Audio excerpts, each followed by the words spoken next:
Hello, you are watching the MA Module 5 Clinic course recording for MA115. MA115 is the Medical Insurance Coding Procedures course.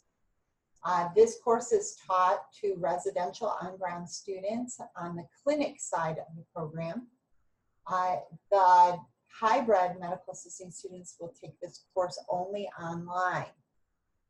So if you are a hybrid instructor, you will be following the course weeks. If you are the clinic instructor who is responsible for teaching the residential on-ground students, you will be teaching this course in class.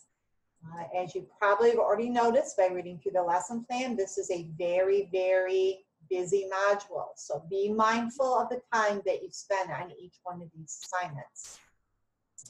So the medical insurance coding procedures is going to be using your KINS Medical Assisting Fundamentals book in Chapter 24, Diagnosis Coding, and Chapter 25, Procedure Coding. Students will also be using the ICD and the CPT coding manuals. There's a set of coding manuals in each clinic. Students will be sharing these manuals. There should be enough manuals for each student to have their own. Hybrid students will be taking one of each of these manuals home with them to complete the assignments they have to complete online.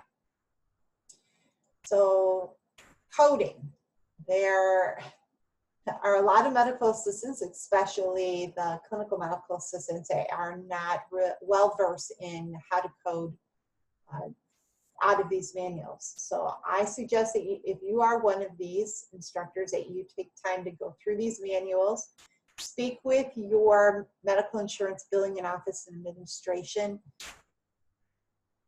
side A instructor to see if there's any help that they can lend to you, as well as your administrative instructor. I am a good resource for you if you need help. There's also plenty of other instructors who know how to use these manuals that would be more than happy to help you. So you're not alone. If you need help, don't panic. The medical assisting program does not get into great detail with these manuals. It's just a basic course on how to use them. So students that do not have a really strong medical terminology and anatomy and physiology background may have to ask a few more questions about how to code. That's what you're there for.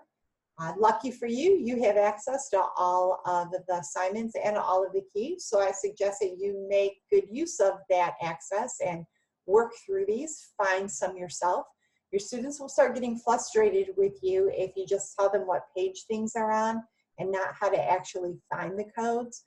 So my suggestion to you is find the codes yourself, make yourself some notes so you can tell them where to look and how to get to a specific code. There are quite a few practice assignments for coding. These practice assignments allow students to use the coding manual and find codes without having to worry about a grade attached to them. It opens up some better dialogue in the classroom, and it just helps everyone become more familiar with how to use these manuals. The first section of this course always includes the hybrid weeks, and then we move on to the days. Now, you're not going to be teaching coding every single day, so you're not going to see a section in the course shell for every single day. The days will match your lesson plan.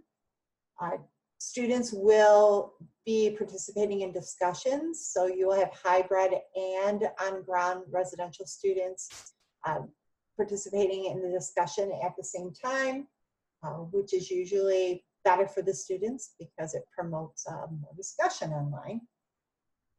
Here are your practice assignments, and then here's a practice answer key for your students. So I suggest you have them work through the assignment first, and then you can publish the assignment answer key for your students to work on. Remember, do not unpublish things that are already published, as a lot of these assignments are also used in the hybrid section of the course. And if you unpublish an assignment in the on-ground section of the course, it will also unpublish for the hybrids, and they may need to have that in order to finish their week. Okay, so you'll see that most of the assignments are coding assignments. The coding assignments are generally short, 10 to 20 coding questions to look up. There's also SharePath in this module for you and for your students to work through for those 2 chapters that they're going to be working in. Students will not just be coding, but they'll also be taking insurance coding tests. The coding tests will require them to look up codes and answer questions about the chapters that are included in this course. They will then fill out their procedure proficiency documentation. So the procedures that they will be working on completing their proficiencies are to perform coding using the current ICD-10, which is your diagnosis coding book, as well as performing procedural coding, so using the procedure coding book.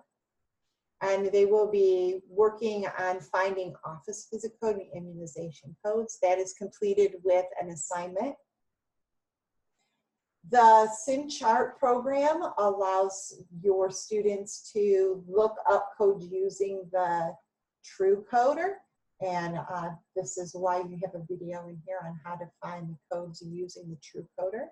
I suggest you have them look that up and have them check it out. They don't always have to find a code in a book.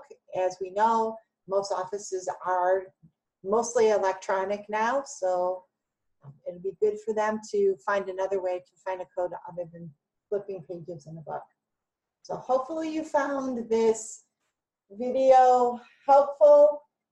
If you have any questions, again, please reach out to your campus supervision or myself, and I will be more than happy, and so will they, to make sure that you have what you need. So be prepared, read the chapters, read the lesson plan, go through the assignments and discussions. The more prepared you are, the smoother class is going to run for you. So with that, have a good rest of your day.